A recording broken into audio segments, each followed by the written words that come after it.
Hello गते को सनाम को सगुन जोहार मसीदा ऑफिशियल यूट्यूब चैनल रे आपे सनाम को सगुन अतंग दाराम तबे गते को आपे चेल का हेना पे आसोक कनाई आपे मौज आर नपाय गे हेना बड़ा पे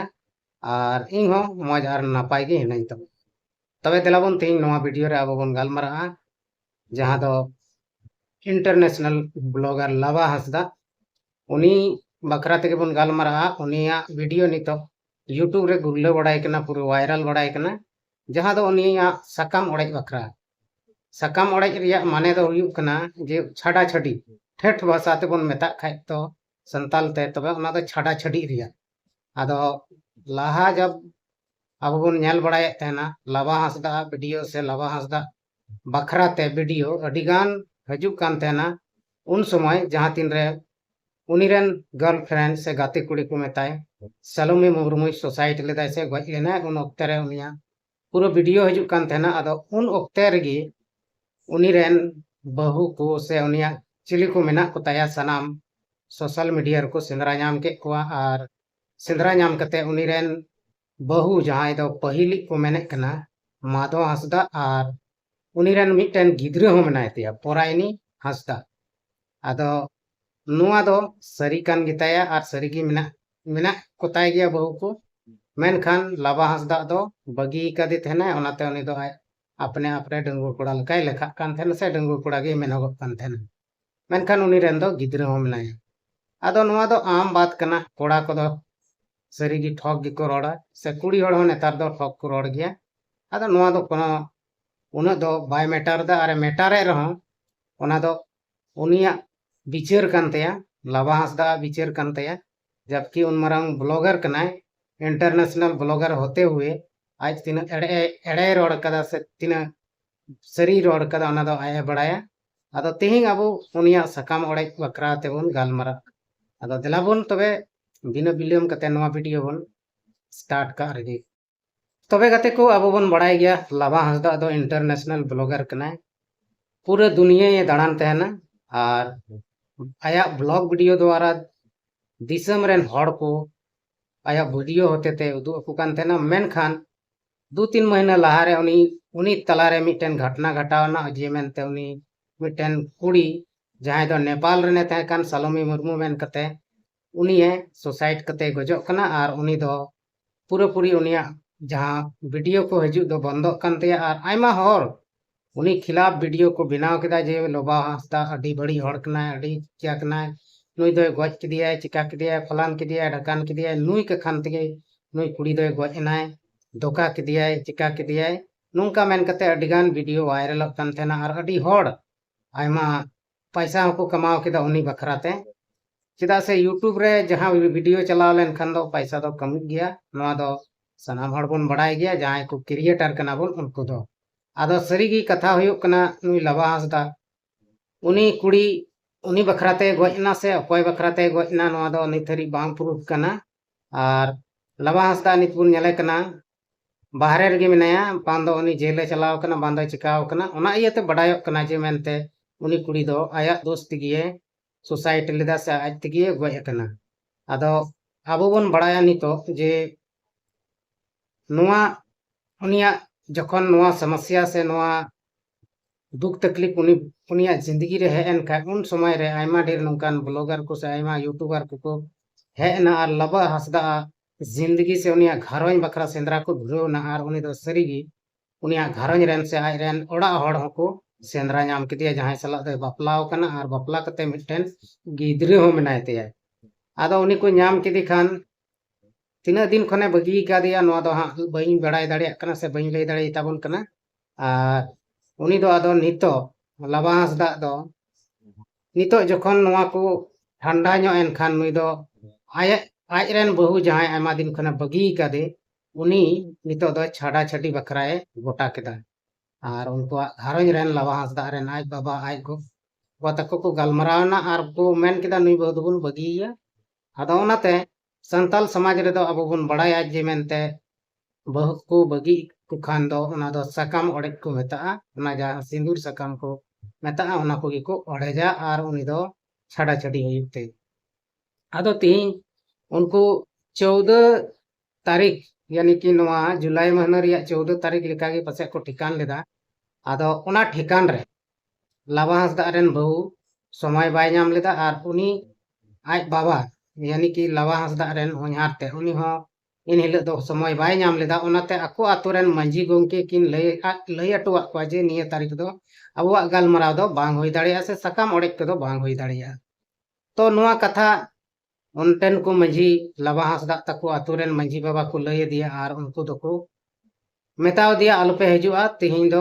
अब से 14 तारीख से नेडाव कान दिन रे बांग हुई दाड़ी ताबना अबुआ गापालमाराव से अबुआ ओना सकाम ओड़ेक कमी बखरा।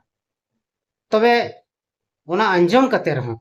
लावा हांसदा बाय मने ना से उनी आय बाबा बाय माना बता लेना उनको मंजी प्रानिक सनाम किन रियो के को देलावा को आर गाड़ी को रिजर्व बड़ा कते उनको दो उनको माधव हांसदा तको ओड़ा को चलावना यानी कि इयवा ससरड़ को चलावना लावा हांसदा ससरड़ ओंडे चलाव कते उनको आतो हड़ को जरवा के को आर उनको ठे जरवा कते किछु को गलमराव केदा। तो उनरे उनी मंजी बाबा हाय लई किदा जे मेनते सरीगी नोआ दो मना होय लेना मेनखान घारंज रेन जखन को मेन किदा चला तो घारंज मालिके मेन के खा इन हो चीन मेना नीन गणो दिया। आदो सरीगी जहाटा गापाल मराव से जहाटा कथा तहना जहाटा नेंडा तहना ओना दो ठीक गया। जुदी ओना नेंडा कथा कैंसिल एन खाय दो ओंडे चलाव कते दो जहान फायदा से लाभ दो बनु अनांग मेनखान नुकु जीत किदा को बांगमा आले दोले चला गया सकाम ले ओड़ेज गया। आदो हड़गी बनुई खाय दो सकाम ओड़ेज दो चिलिका हुईबा आदो नुकु चिकाते बाको बुझ दाड़ेदा नोआ बाबुन बुझ दाड़ेया। तो लोबा हांसदा नितो पूरा परेशान रहनाया बुझुक कना नोआ कथा तगी जी मेनते उनी आग बाके बुझेवदा तीरे छाड़ा छडिया तीरे नुई कोई हाथी नु माने नुया जिंदगी खोय तीरे एकदम क्लियरली बाहरे उतरो। मेनखान गाते को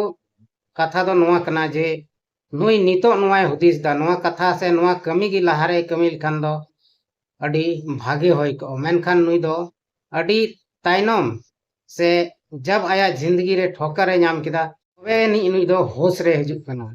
ओना तके को मेना ठोकर खाने से बुद्धि होता है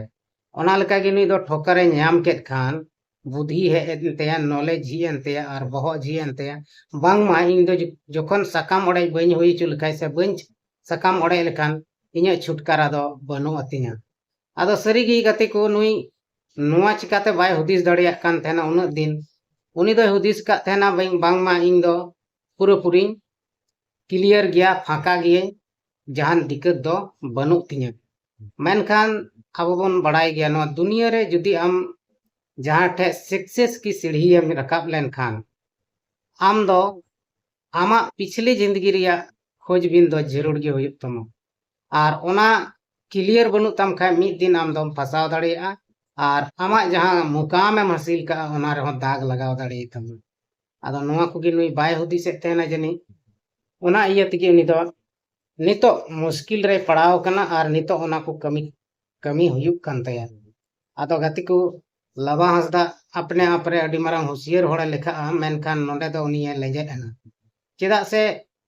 उनिया होशियार जहां तहलेन तया से बुद्धि जहां हेना तया ओना दो एकेन यूट्यूब लगित की मेना तया और बाहरे नॉलेज लगी तो पसे दो बनु तया। जुदी बाहरे नॉलेज लगी ताहे को तया तबे नुआ कथा जहां बहु बगी कदिया सकाम ओड़े कथा दो लाहार गे होई चुके मेनखान उनका दो बाय कमी लेदा और ओना इया तगे उनी दो नितो अडी मुश्किल रे पड़ाव कना और मुश्किल रे पड़ाव कन इयाते नितो दो उनी घारंज रेन होको पड़ाव कना से उनी यूट्यूब की दुनिया रे उनी अडी होड़ अडी बड़ी कमेंट को एमावाय कना। मेनखान बड़ी कमेंट को एमावाय चाहे जहाना गी को मेतावाय जुदी उनी वीडियो अपलोडा तबे दो उनी दो वायरल गया और पैसा हो उनका गी कमिया चेदा से उनी दो वायरल चुके कन। आदो नोआ यूट्यूब रे दो जहां की जहां का वीडियो को बनाव दाड़िया कना और जहां कथा को गी को लईदा तिना सरिया तिना ऑडिया ओना गी को पतियवा कना। ऑडियंस दो बहुत नॉर्मल गया को उनको दो जहां से गिम इदिए ओनते गी को चला तहना। आज अगर जुदी आमा फेस वैल्यू मेना तमा यूट्यूब रे तबे दो आम दो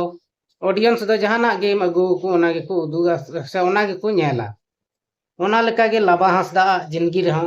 नितो अडी दुखद समय मेना रहो उनी दो नितो नवा दुखद समय दो जनी बाय मेतावा कना चेदा से उनी द नितो पूरे जल्दबाजी मेनाक ते जे मेनते नुई खय छुटकारा तिसिंग ᱧᱟᱢᱟ मेनते मेनखान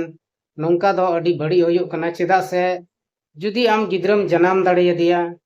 तो गिद्रा चेदा बाम परवरिश दे कना आम जुदी बांगियम कुसी कान तहना ताहले उनी बहुम चिकायम दोहो केदिया नवा दो अडी मरांग लाजा पड़ा रिया कथा कना बया को आर नोंका दो लबा हंसदा बांग कमी जरूर तहलन तया चेदा से गिद्रा बाय तहन ताय खाय तो आलादा कथा कना ओना दो जान दिक्कत दो बांग तहन मेनखान गिद्रा मिनाया नितो आर गिद्रा तहन तुलुज ते नुकिन किन छाड़ा छाड़ी कना नवा दो बना हड़गे अडी मरांग पाप किन कमीदा आर नवा पाप रिया सजा दो सिरजन बाबा गे एमाव किनाय नुकिन दो चिलका एमाव किना ओना हो नितो अबन दो बाबन बड़ाया हापेन दिन रे जरूर बुन नेल गया ना मेनखान गाते को तिही अडी जस्ती नोंकाना खबर हजुक कना आर लाबा हंसदा दो नितो मुश्किल रगे मेनाया जहां तिना आज दो मेन इन दो अडी भागे रे हेने से अडी रस्के रे मेनाया बीच को उनकान कथा दो बांग कना उनी अंदर ते भितरी रे उनी अंतर लोक कान तया आर ना लो अंतर ते उनी दय परेशान चबाव कना आर नोआ इया तगे उनी नितो अब बुन नेल दाड़िया कना सोशल मीडिया रे एक्टिव बाय तय दाड़े कना से वीडियो बाय बनावेत कना आदो गाते को आपे लई तबुन पे ची लबा हंसदा नोआ सकाम ओड़ेज कते भाले कमीदा से बड़ी कमीदा चेदा से उनी रेन गिद्रा हो मिटन मेनाय तया आर ओना तला तगे उनी दो सकाम ओड़ेज रिया रिका ठीक कादा आदो आपे कमेंट बॉक्स रे जरूर पे लई तबुना जे लबा हंसदा ठीक है कमीदा से बाय कमीदा नोआ बखराते पे कमेंट रे जरूर पे लई तबुना आदो तबे खान गाते को तेहिया नोआ वीडियो दो नोड़े गेबुन मुचाद ए कना आदो मा तबे खान मुचाद रे सनाम कोगे इन ठेन खय आर हों सगुन जोहार।